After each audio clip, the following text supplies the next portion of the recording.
Hi friends, welcome back to Sri's kitchen and lifestyle. இன்றைக்கி பார்த்தீங்கன்னா mushroom pepper masala எப்படி பண்ணுறது அப்படின்றத நான் சொல்கிறேன். இங்கே வந்து ஃப்ரெஷ்லி கிரவுண்ட் மசாலாவுக்கு வந்து பட்டை, கிராம்பு, சோம்பு, மிளகு இதை மட்டும் நான் இங்கே எடுத்து ட்ரை ரோஸ்ட் பண்ணிக்கிறேன். எண்ணெயெல்லாம் ஊற்றாமல் வெறும் கடாயில் நல்லா வறுத்து தனியாக எடுத்து வச்சுக்கோங்க.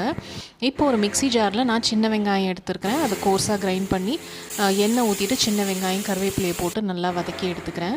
ஒரு 2 தக்காளியை வந்து மிக்சியில் அதுக்குள்ளே அரைச்சி வச்சுக்கோங்க. இங்கே வெங்காயம் நல்லா ப்ரௌனாக வதங்கி வந்த பிறகு இஞ்சி பூண்டு பேஸ்ட்டு சேர்த்துக்கலாம்.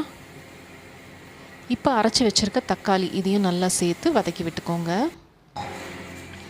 மீன்வைல் அது வதங்குறதுக்குள்ளே நம்ம இங்கே வறுத்து வச்சுருக்கோம் ட்ரை மசாலாவை வந்து கொஞ்சம் கோர்ஸாக கிரைண்ட் பண்ணி அரைச்சி எடுத்துக்கலாம். நம்ம இப்போ மசாலாஸ் பார்த்திங்கன்னா மஞ்சள் தூளும் நான் கொஞ்சமாக சில்லி பவுடர் அதை நான் போட்டுக்கிறேன். இங்கே உப்பையும் சேர்த்துக்கிறேன்.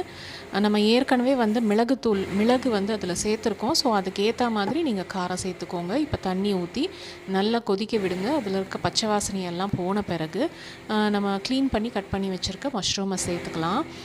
நான் வந்து சிம் பண்ணி ஒரு 5 மினிட்ஸ்க்கு வந்து க்ளோஸ் பண்ணி குக் பண்ணிக்க போகிறேன். நல்லா மஷ்ரூமில் இருக்க தண்ணியெல்லாம் விட்டு வந்து நல்லா குக் ஆகிடும்.